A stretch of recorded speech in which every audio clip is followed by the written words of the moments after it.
ويلكم يا شباب، انا مريم اولى ساينس باي تكنولوجي. في الفيديو ده هتكلم معاكم ازاي نستغل الفتره دي من ثانويه عامه صح ونطلع منها باكبر استفاده، سواء بقى نلم المتراكم علينا ازاي، نراجع لوحدنا ولا نستنى مدرسين، نذاكر كام ساعه في اليوم، ننام امتى ونصحى امتى. الحاجات دي كلها ان شاء الله هجاوبكم عليها في الفيديو ده. بس قبل ما تشوف الفيديو ما تنساش تعملي لايك للفيديو وسبسكرايب للقناه وتفعل زر الجرس عشان انزل لكم شويه فيديوز الفتره الجايه ان شاء الله تفيدكم جدا في ثانويه عامه.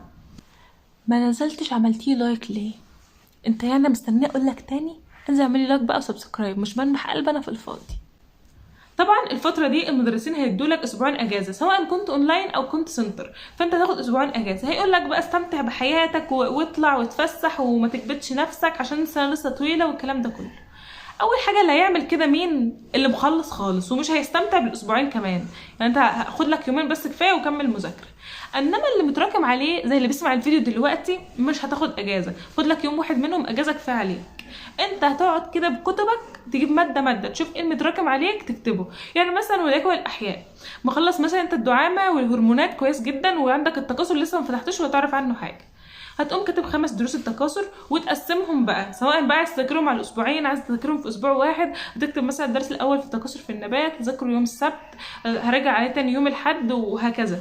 وطبعا هتعمل كده مع كل المواد، سواء عربي سواء فيزيكس سواء انجلش انيثينج. انت هتجيب كل كتاب تشوف ايه اللي مذاكره كويس، ايه اللي مذاكره نص نص، ايه اللي ما ذاكرتوش خالص تكتبه في ورقه كده. مثلا اول درس في الفيزيكس انا مذاكره كويس، تاني درس مذاكره نص نص، كيرشوف مش مذاكره خالص. فانت هتكتب كده وتشوف كل واحد يعني هيفضل له قد ايه مثلا مذاكره، ده هذاكره في ساعتين، ده هذاكره في يوم. تكون مقسم اليوم كده وعارف هتعمل ايه، ما تسيبش الاسبوعين يضيعوا منك لانهم لو ضاعوا فالموضوع صعب جدا. وبرده ان شاء الله عامله لكم فيديو ازاي تلموا كل ماده في الاسبوعين دول، سواء لو ما فتحتهاش خالص هنزله لكم الفيديو الجاي ان شاء الله. ندخل بقى على تاني سؤال في الفيديو وهو ننام قد ايه. بص، هو في انسان بينام 8 ساعات بيصحى فايق ومركز وقادر يذاكر، في واحد بينام 6 ساعات بيصحى فايق ومركز وقادر يذاكر. فانت شوف طبيعه جسمك بتنام قد ايه وتصحى كويس. بس لو بتسمع بنصيحتي فهو 6 ساعات كافيين ووافيين جدا، بالذات من الفتره دي ثانويه عامه لحد الامتحانات. انا من اول شهر 12 لحد فتره الامتحانات بنام في رينج من 6 ل 4 ساعات، مع ان كان الموضوع صعب في الاول بس اتعودت عشان انا شايله هم المذاكره وضميري مش بيسكت. دلوقتي لو هتسمعوا كلامي وتناموا 6 ساعات، افضل وقت تناموا فيه 6 ساعات من الساعه 10 بالليل لحد الساعه 4 قبل الفجر. فاللي هو انت تصحى كده الساعه 4 الفجر تصلي ركعتين قيام ليل وبعدين تفطر او حاجه، تصلي الفجر، تبدا مذاكره لحد بقى عندك درس او حصه اونلاين او اي حاجه. فتره مناسبه جدا وتلم كل المتراكم عليك في الوقت ده. طبعا جينا لسؤال مهم، نذاكر كام ساعه في اليوم في الفتره دي؟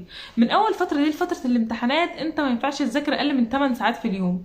انت لو ينفع تكتر يبقوا 10 فكنت شاكره ليك جدا لان ده مستقبلك، بس بجد اقل من 8 ساعات مش هينفع. احنا خلاص يعني يعتبر خلصنا اكتر من نص المنهج، لان الترم الاولاني اكتر من الترم الثاني، فاوريدي في قدامك حاجات كتير المفروض تذاكر وتراجع باستمرار، داخلين على فتره مراجعات والترم تاني فليه فتره صعبه. ف10 ساعات 8 ساعات حلوين جدا.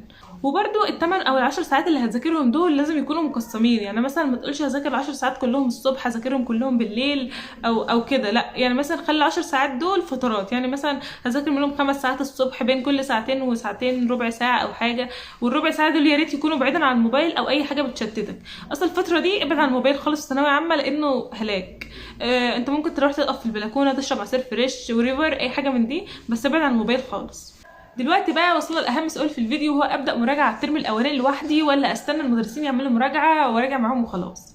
بص، افضل معلم الانسان نفسه، فانا ارشح جدا انك تبدا مراجعه لوحدك، لان كل مدرس في بدايه الترم الثاني هيعمل كده زي ريفيجن كده مدتها ماكسيموم 4 ساعات ولا حاجه، فهتكون مركزه على اهم البوينت اللي في المنهج بس اللي هو شرحه، مش هيكون كل حاجه بقى بالتفصيل ممل. وصح هيكون رابط الحته دي بالجزء ده والحاجات دي كلها، بس كلهم 4 ساعات يعني مش هيجيب المنهج كله يفرمه.